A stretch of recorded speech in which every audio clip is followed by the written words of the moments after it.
Hola queridos y queridas estudiantes, estamos aquí iniciando el primer video de repaso de la materia de historia, así que vamos a estar trabajando en algunas cosas para que ustedes tengan posibilidad de tener la materia, para que puedan estudiar de aquí a las pruebas.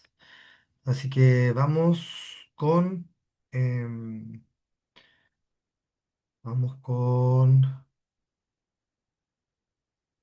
la grabación. Vamos a hacer un primer repaso de las clases de historia principalmente. Así que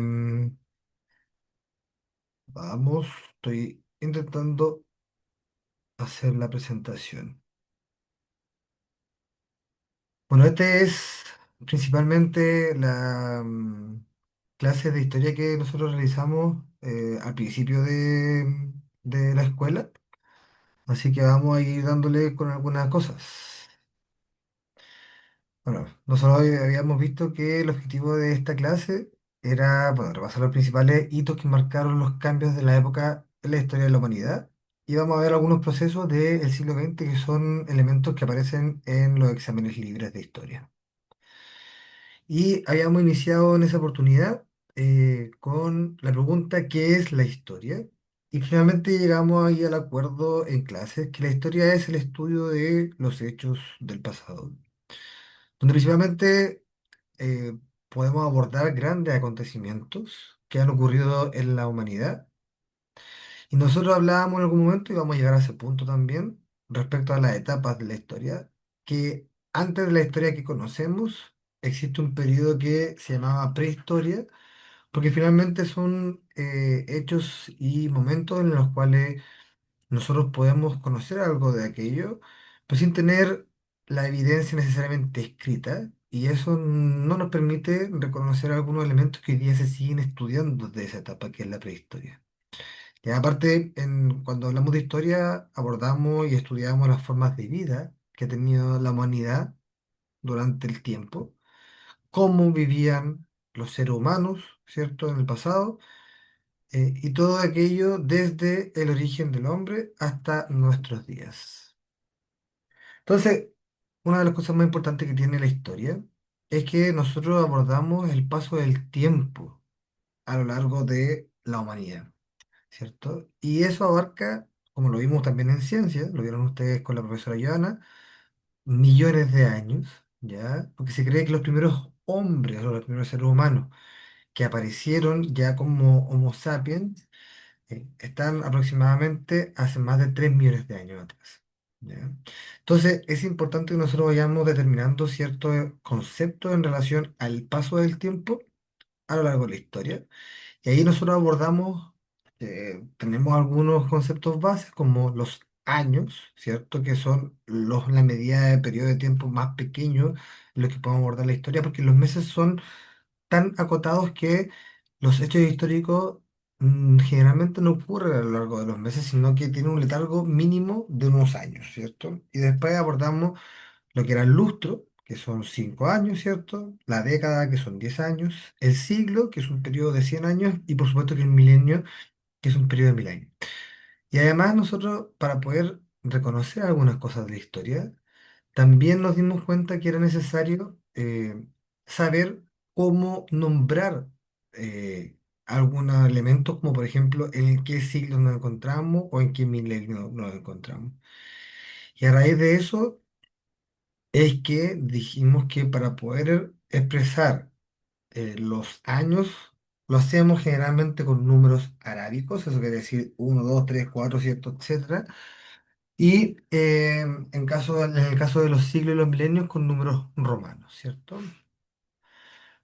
Pero también es importante que para poder calcular en qué siglo pertenece un año, nosotros siempre ahí, como dice esta imagen, debemos a, sumar el número, o sea, sumar uno a las dos primeras cifras del año. Entonces hay un ejemplo importante, dice, si nosotros nos encontramos en el año 1564, al 15, que son las dos primeras cifras del año, tenemos que agregarle un uno, y 15 más uno es 16. Por ende, el siglo en el que nos encontramos es el 16. Siempre va desfasado uno, ¿ya? Entonces, ahí hay una excepción, que cuando el año tiene menos de cuatro cifras. Por ejemplo, el año 711 se le agrega un cero antes de el 7 y ahí recién se le suma uno. Entonces, el año 711 sería el siglo ocho.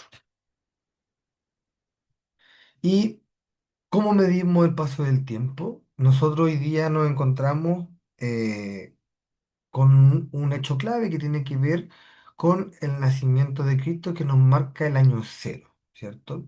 Entonces hoy día nosotros nos encontramos en el año 2025 después de Cristo. En otras culturas, por ejemplo para los musulmanes, ¿cierto? La fecha clave donde inicia el calendario, se podría decir, es otro.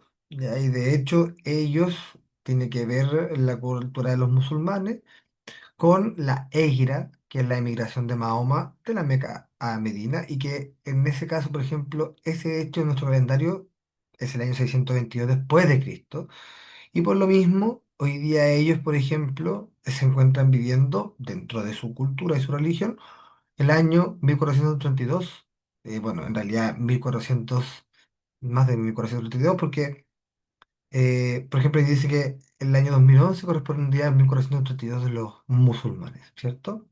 Entonces, además, sus años son lunares y tienen menos días que los nuestros, por ende, más es el desfase que hoy día nos encontramos, por ejemplo, en esa cultura.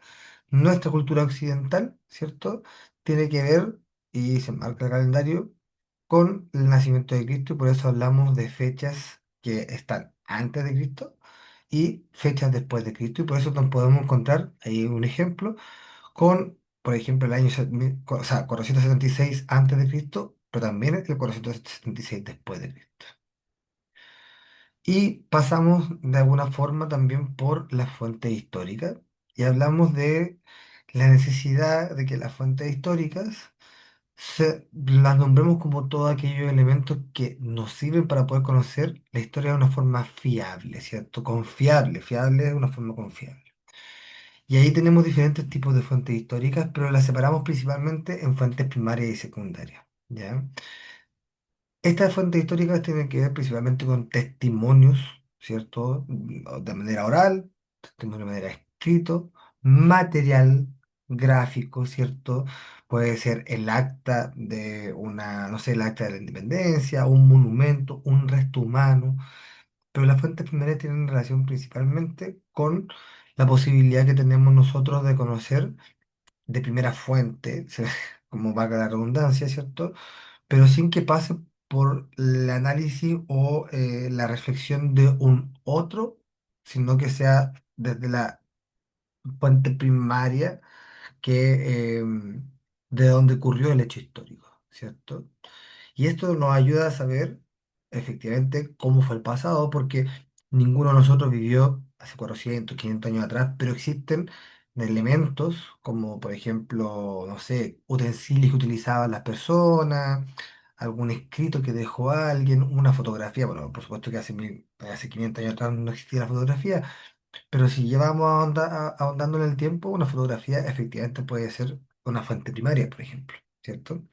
Un diario, o un periódico me refiero, una moneda antigua. O sea, hoy día podemos conocer más de la cultura romana a través de que pues, hay científicos y personas, ¿cierto?, que han encontrado vestigios de esa cultura y a raíz de eso nosotros podemos deducir y hacer hipótesis y teorías sobre cómo ellos vivían, por ejemplo, a qué se dedicaban, etc. Y si pasamos a las etapas de la humanidad, ahí nosotros habíamos conversado en clases que los historiadores dividen la historia en diferentes etapas o periodos, ¿cierto?, de la humanidad. Y frente a aquello, hablábamos de que hay un periodo prehistórico que culmina o llega hasta la invención de la escritura, y decíamos que la escritura es una convención porque hubo personas y culturas que empezaron a ponerse de acuerdo que ciertos jeroglíficos o ciertos trazos que hacían empezaban a tener sentido y juntándolo generaban palabras, ¿cierto?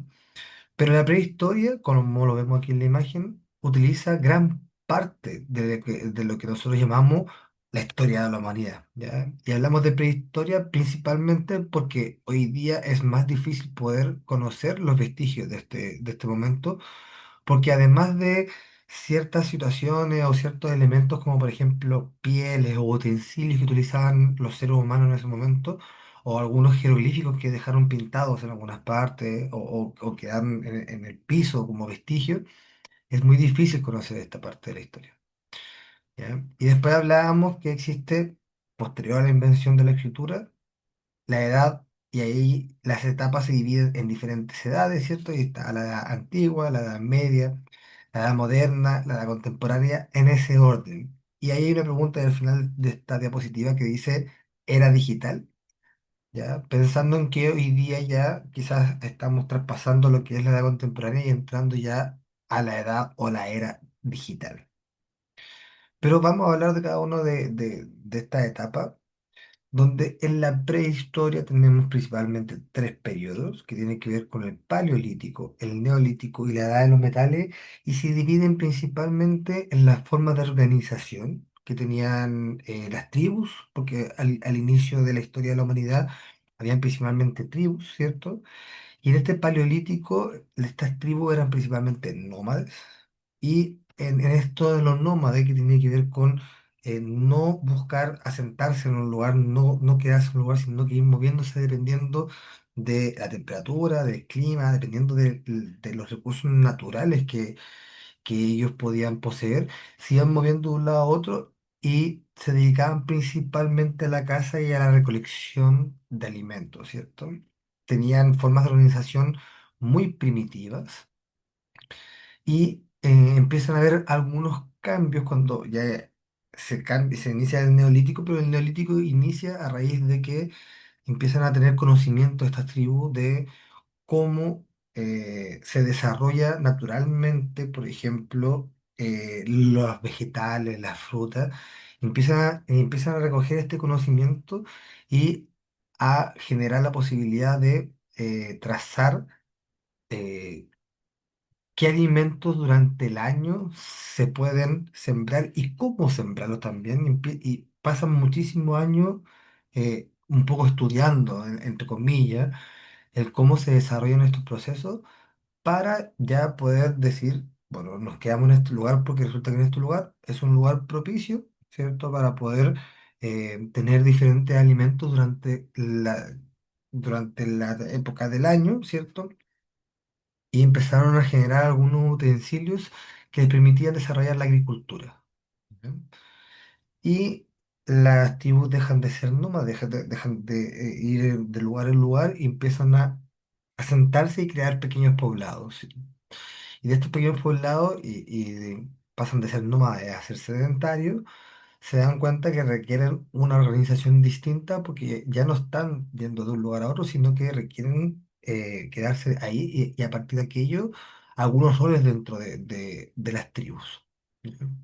Y el gran salto cualitativo que realizan estas tribus después del Neolítico tiene que ver con el desarrollo de herramientas mucho más finas, en el sentido de que pueden empezar a desarrollar algunos cuchillos en base a piedra, ¿cierto? Empiezan a desarrollar en la caza arco y flecha y se dan cuenta que hay algunas piedras que tratándolas con el fuego, que también es un momento que se da entre el Paleolítico y el Neolítico, estas piedras empiezan a fundirse y generan metales. Y estos metales son herramientas mucho más eh, importantes para lo que ellos realizaban, que tiene que ver principalmente con la agricultura y la caza.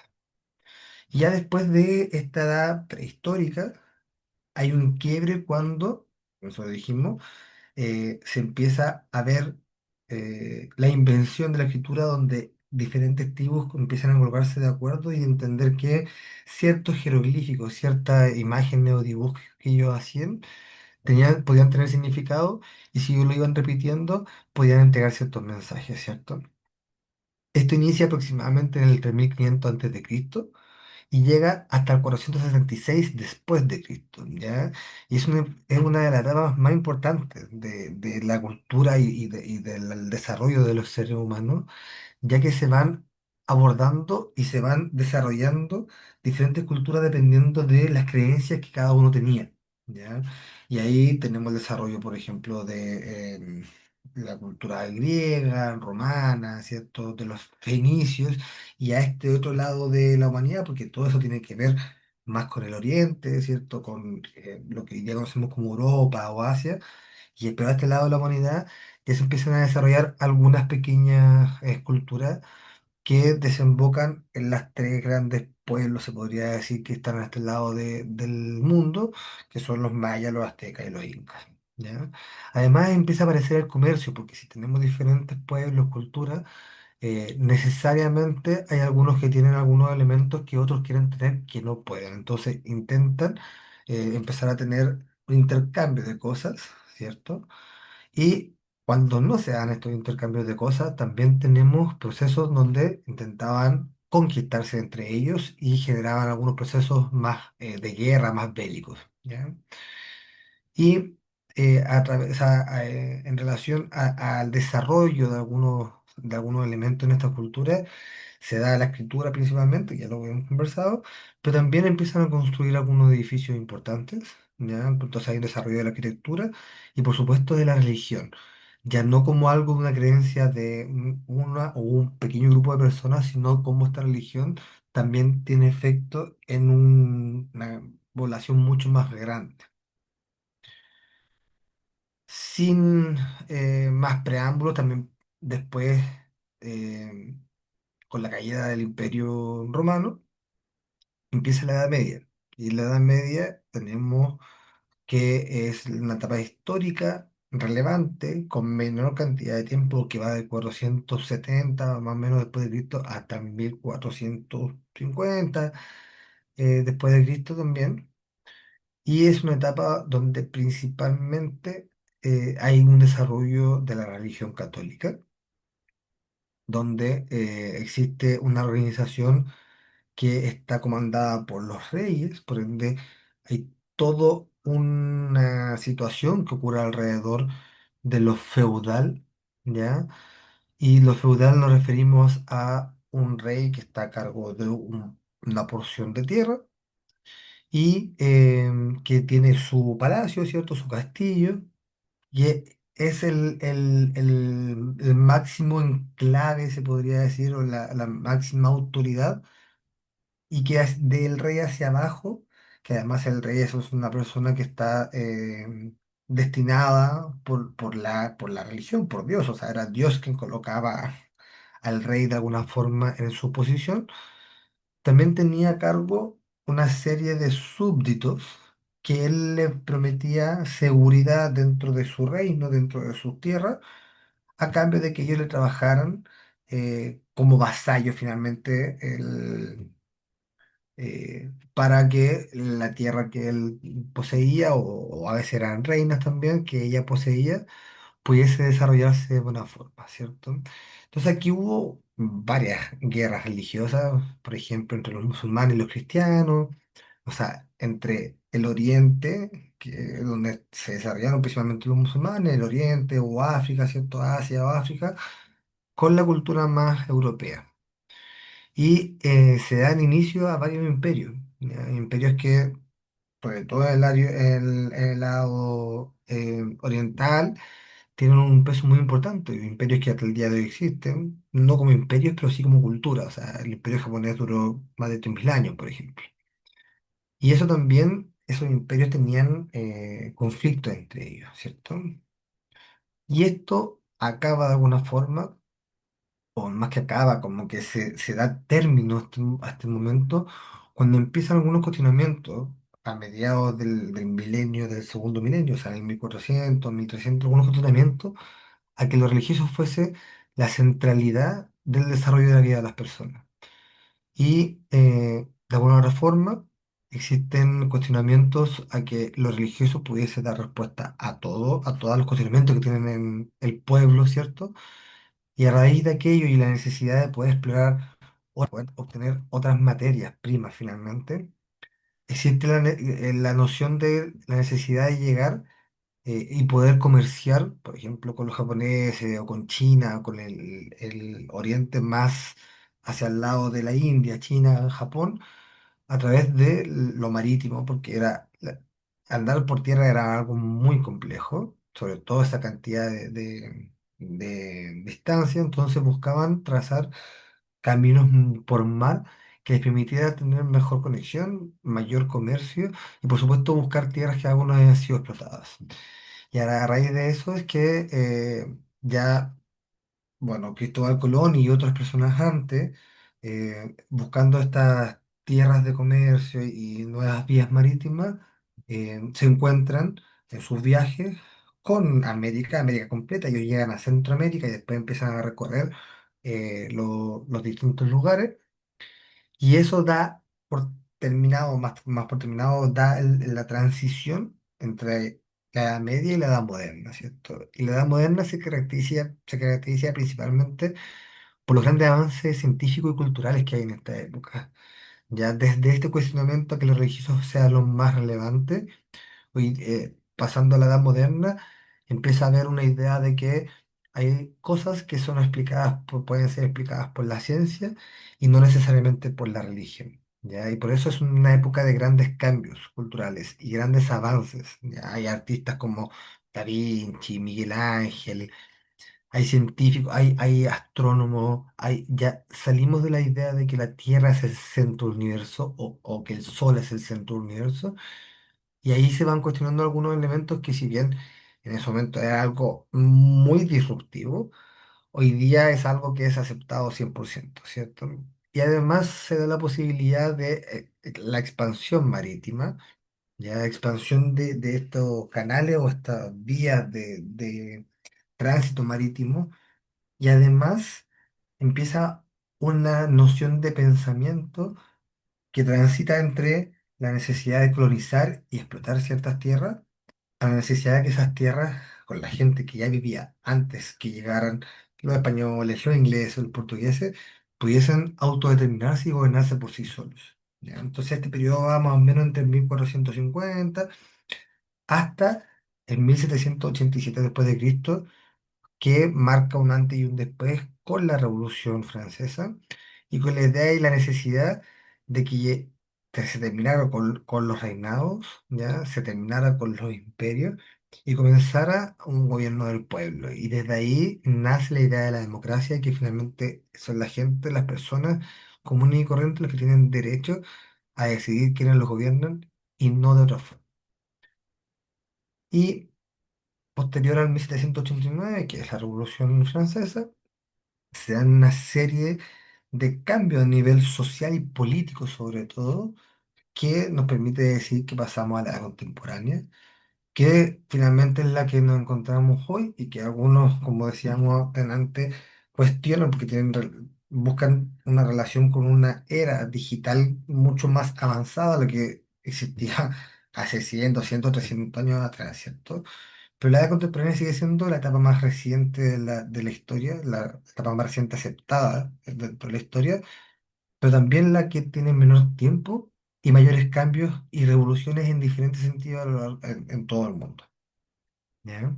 Se desarrolla el capitalismo, se desarrolla eh, las revoluciones industriales de por medio, ¿cierto?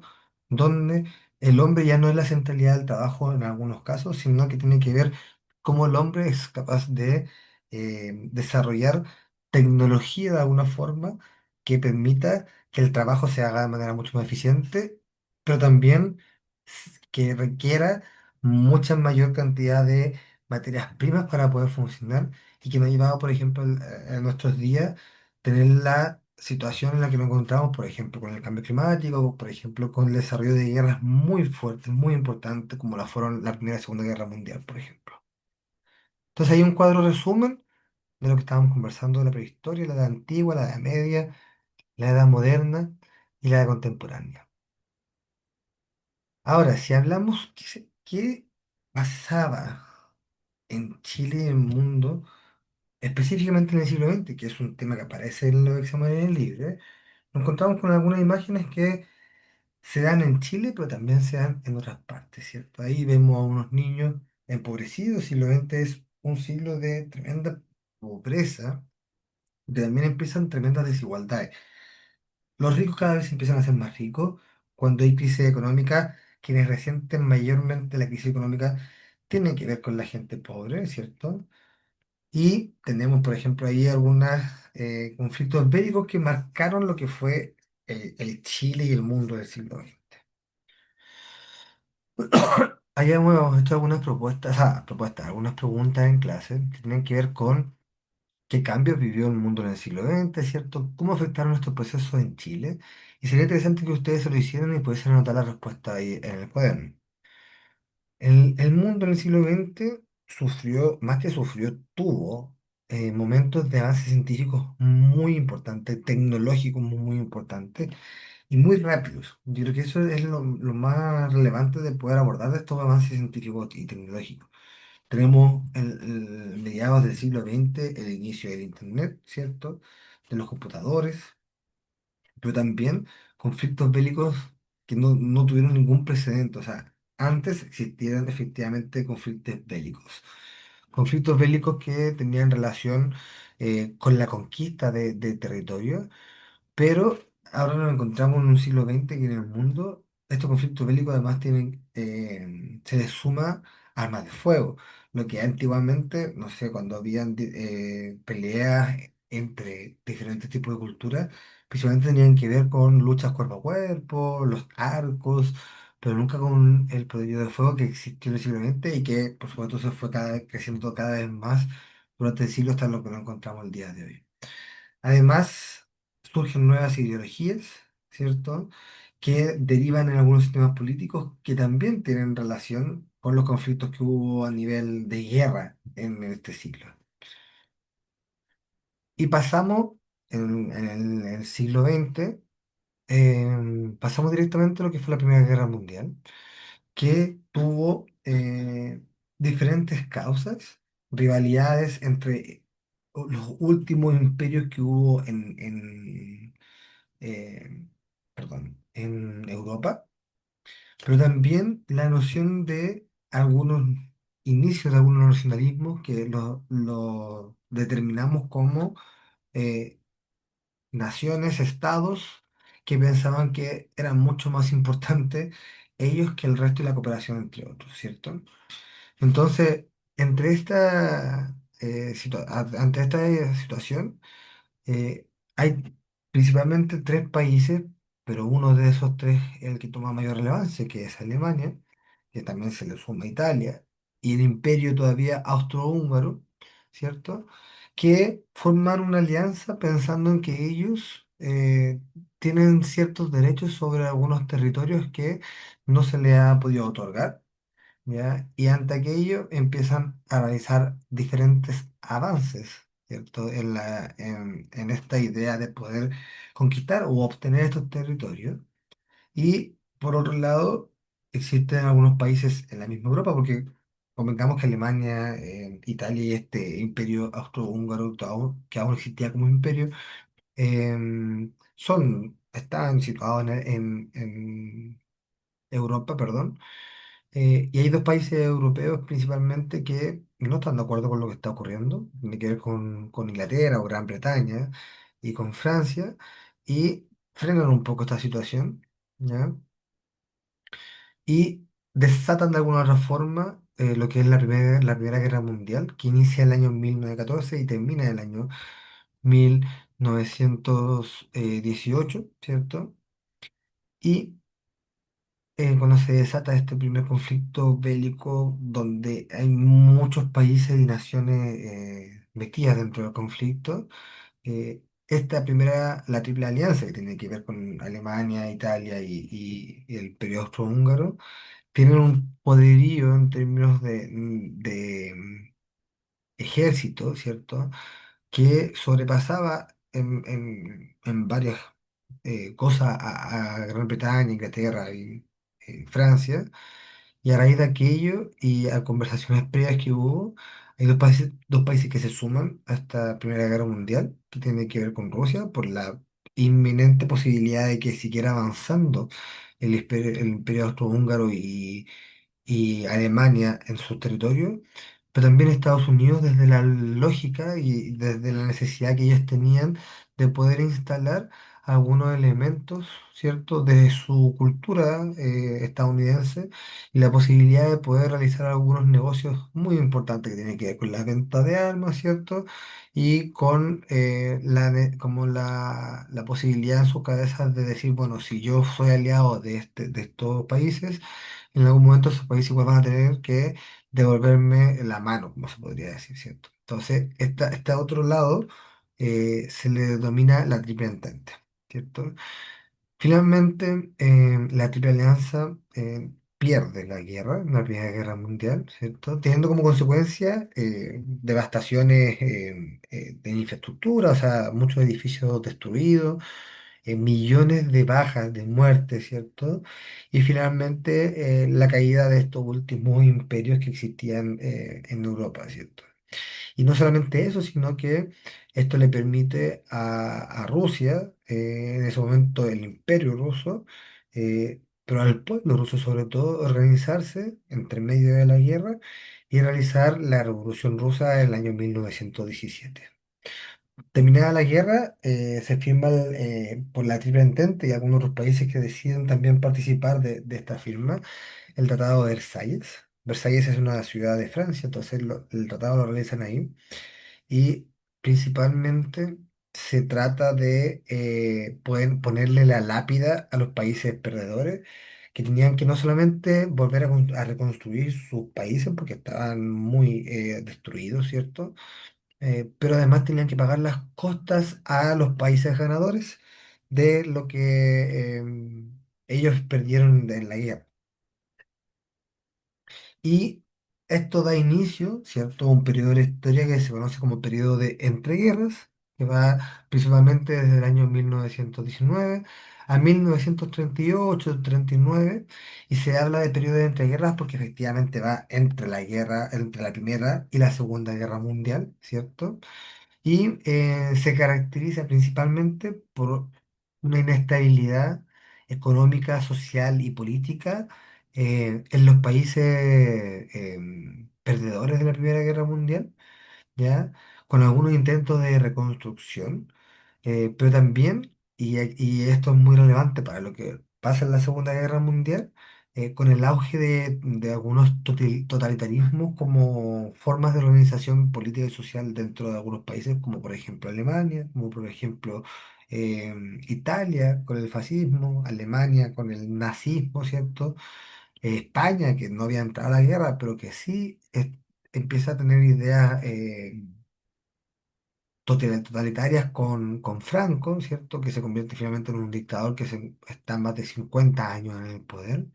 Y esto se acrecenta mucho más con la crisis económica y la depresión del año 1929, que no solamente afecta, por supuesto, a Europa, sino a nivel mundial. Pero imagínense si hay países que perdieron la guerra, que tenían que reconstruir sus países, pagar a los países vencedores y además hay una crisis económica, efectivamente existían algunas necesidades de pensar hacia la interna, porque el totalitarismo se basa en el nacionalismo y de pensarse como ellos como algo relevante y no que el resto tiene una relevancia para ellos. Y ahí ya pasamos directamente a la Segunda Guerra Mundial, eh, que termina teniendo como gatillante el ascenso del nazismo en Alemania, ¿cierto? Las crisis económicas que están ocurriendo a nivel mundial, pues sobre todo en Europa, y la necesidad del expansionismo que tienen algunos países nombrados recientemente, principalmente Alemania, Italia, España, que no ingresa a la Segunda Guerra Mundial, pero tenía la misma visión, Japón, que termina siendo aliado de Alemania, Italia, etcétera.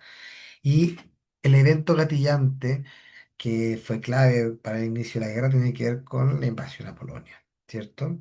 Y frente a aquello, el nazismo alemán fue tremendamente devastador para un sector de la población de Alemania que tiene que ver con los judíos, ¿cierto? Eh, donde finalmente ellos eran desplazados muchas veces de sus hogares, ¿ya? Pensar que también el nazismo buscaba tener población de diferentes clases. O sea, había una clase primaria que tenía que ver con los alemanes de sangre pura, ellos le decían, ¿cierto? Y existía como una segunda categorización de población que era todo el resto que no era considerado como alemanes o descendientes de alemanes directamente. Y todo ese proceso fue llamado Holocausto. Finalmente, por el otro lado, ¿cierto? Existe los aliados, ¿cierto? La alianza entre Gran Bretaña nuevamente, Francia, Estados Unidos y Rusia, que en ese momento ya no era Rusia, sino que con la Revolución Rusa pasa a llamarse la Unión de Repúblicas Soviéticas Socialistas, ¿cierto? La URSS, y donde finalmente, a través de diferentes elementos que ocurrieron durante este periodo de 5 o 6 años, eh, finalmente Alemania pierde la guerra y Estados Unidos realiza, y ahí es un evento clave de la Segunda Guerra Mundial, el lanzamiento de dos bombas atómicas en Japón, ¿cierto? Entonces, las principales consecuencias que tuvo la Segunda Guerra Mundial tiene que ver, bueno, con la pérdida de los totalitarismos en Europa, la creación de la ONU, que es la Organización de Naciones Unidas, ¿cierto? El inicio de un periodo en el siglo XX que fue conocido como la Guerra Fría, de la cual vamos adelantando algunas cosas, tienen que ver principalmente con situaciones y una disputa entre dos superpotencias posterior a la Segunda Guerra Mundial, que es Estados Unidos y la URSS, ¿cierto? Que respondían además a ideologías distintas. Estados Unidos al capitalismo y la URSS a el socialismo o visión de comunismo, ¿cierto? Pero esta Guerra Fría lleva por nombre Guerra Fría porque finalmente es un enfrentamiento que no es directo. No hay un enfrentamiento directo entre los ejércitos de Estados Unidos y la URSS, sino que más bien utilizan otros países para poder apoyar a ciertos bandos dentro del mismo país y enfrentarse en otros campos de batalla que no son el enfrentamiento directo entre estas dos superpotencias. Bueno, como hablábamos ahí, que era la Guerra Fría, principalmente se da entre Estados Unidos y la URSS, entre capitalismo y socialismo, comunismo, e inicia al término de la Segunda Guerra Mundial, o sea, en 1945, y finaliza entre el año 1989 y 1991, ¿cierto? Dentro de este periodo hay una carrera armamentista muy grande, ¿ya? Entonces, estas dos potencias empezaron a desarrollar, de eso se habla de carrera armamentista, empiezan a desarrollar diferentes armas cada vez más potentes y generó una alerta a nivel mundial de la posibilidad de un conflicto bélico sin precedentes, incluso considerando las guerras mundiales, ¿cierto? Hubo conflictos indirectos, por eso se llama Guerra Fría, en países como, por ejemplo, como Corea, como Vietnam, donde cada uno de estos dos países, Estados Unidos y la URSS, apoya a un bando dentro de estos conflictos, ¿cierto? Que se dan dentro de los países, también en Cuba, ¿cierto? Y empiezan a tener ya un desarrollo de la Guerra Fría cada vez un poco más tranquilo, con menos posibilidades de un enfrentamiento directo y que tuviese un impacto a nivel mundial. Y a raíz de el agotamiento del modelo comunista o socialista de la URSS, ¿cierto? Finalmente hay una disolución al término de la Guerra Fría y existiendo un elemento clave, simbólico, que era el muro de Berlín, que dividía a Berlín en un área controlada por la Unión Soviética y otra área controlada por Estados Unidos. La caída del muro de Berlín en el año 91 ya simboliza el término de la Guerra Fría y Estados Unidos como bando vencedor de este proceso, ¿cierto? Ahora, ¿qué está pasando en Chile en esos momentos? En el inicio del siglo XX existe un movimiento obrero bastante fuerte, ¿cierto?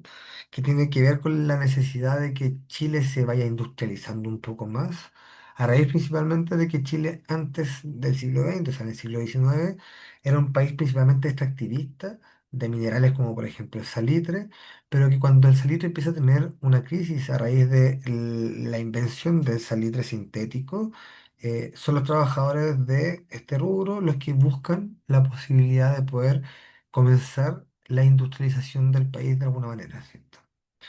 Existe un periodo al inicio del siglo XX que tiene que ver con la necesidad de poder consolidar el Estado y que ese Estado sea un Estado de garante de algunos derechos para trabajadores, ciertos derechos de salud, etcétera.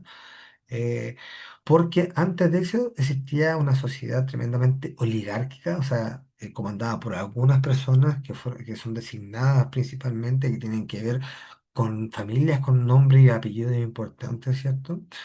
Y hay necesidad de recambio de aquello y que finalmente se vaya consolidando el Estado más republicano, ¿cierto? Desde la República, pero también la democracia. Asimismo, durante este siglo hay un avance en el crecimiento urbano porque hay mucha migración entre el campo hacia la ciudad. Y, por supuesto, como en todo el mundo, la económica del año 29 también genera una crisis económica dentro del país y finalmente hay un periodo de tiempo que va entre el 25, se podría decir 1925 y 1935, 40, donde hay una sucesión de muchos presidentes en poco tiempo por diferentes situaciones, pero sobre todo por crisis sociales y políticas. Entonces, posteriormente a estas crisis empiezan las nociones de la necesidad de que el Estado se haga cargo y garante del bienestar de las personas y empiezan a nacer ideas muy ligadas a lo que hoy día conocemos como la izquierda, ¿cierto? El Frente Popular, por supuesto, aunque entre medio también existen algunos elementos donde gobiernos más ligados a la derecha son capaces de ganar elecciones y a raíz de aquello también ir modelando cómo que pensaban en el desarrollo de la sociedad de alguna forma, ¿cierto? Entre medio, en el año 60, 64, 65, 66, viene ya la reforma agraria, donde está la búsqueda de que las vastas tierras que existen a lo largo de nuestro país pudiesen ser controladas por pequeños grupos de personas, pero esos pequeños grupos de personas pudiesen determinar la posibilidad de desarrollar trabajo para grandes grupos de personas, ¿cierto? Además, posterior al año 50, 60, comienzan grandes polarizaciones, ¿ya? Y eso, la principal que se da y la más clave es finalmente la polarización política de las elecciones del año 64, donde va un Eduardo Frei Montalva, que finalmente él va por la democracia cristiana, un sector político relacionado principalmente con el centro, y Allende, que representa principalmente la idea del Partido Socialista, Partido Comunista, que ya había ido a una elección, en el año 64 su segunda elección, y de hecho el año 70, que es la elección que él gana, es la tercera elección a la cual él se dedica, ¿cierto? Y ya tenemos el año 73 el quiebre de la democracia, ¿cierto? Con el golpe militar y la posterior dictadura que hubo en nuestro país, ¿cierto? Dictadura que reconocemos que es como tal porque es un régimen autoritario, ¿cierto? Un régimen donde la toma del poder se hace por la vía armada a través del ejército, donde hay grandes momentos de represión desde el primer momento del golpe militar, ¿cierto? Y de la dictadura, que esa represión se relaciona también con la violación a los derechos humanos en Chile y que permite, a través de esta represión y esta violación y de la no oposición, ¿cierto?, política y social, grandes reformas neoliberales, grandes reformas que veían en desmedro de la población y que se enmarcan o se sintetizan finalmente en la Constitución de 1980, que es la que sigue rigiendo a nuestro país el día de hoy y que termina por privatizar algunos derechos básicos como el derecho a la educación, ¿cierto?, el derecho a la salud, etcétera. Hay algunas imágenes y ya por supuesto nos encontramos con el último periodo del siglo XX que va desde el término de la dictadura con el plebiscito de 1988 y la sucesión de primer presidente posterior a la dictadura en búsqueda de la transición a la democracia, que es Patricio Aylwin. Bueno, ahí en la foto están los diferentes presidentes que hubo hasta Piñera, ¿cierto? Pero que también está marcada por una especie de duopolio político que no permite que quien esté fuera de este duopolio. Duopolio significa dos polos. Por un lado, políticamente a nivel institucional nos encontrábamos con la concertación de partidos por la democracia, ¿cierto? Y por otro lado estaba lo que hoy día conocemos como Chile Vamos, que tiene que ver relación principalmente con la derecha, RN, UDI, etcétera, ¿cierto? Ahora, la última reflexión de la clase para que ustedes lo puedan también ahí conversar con sus cabezas y puedan anotar una parte, que cómo se vincula, que cómo creen ustedes que se vincula lo que estaba pasando a nivel mundial con lo que estaba pasando en Chile en el siglo XX y qué aprendizaje nos puede dejar este ciclo para lo que estamos viendo el día de hoy. Entonces, vamos a dejar de compartir, ¿cierto? Vamos a dejar de compartir y nos vamos a centrar eh, en, bueno, una despedida de este primer repaso. Estuvimos un buen rato ahí conversando. Si hay algo que no quede claro, lo pueden preguntar, por supuesto. Recuerden que nos queda poquito tiempo para nuestros exámenes y les mando un beso enorme.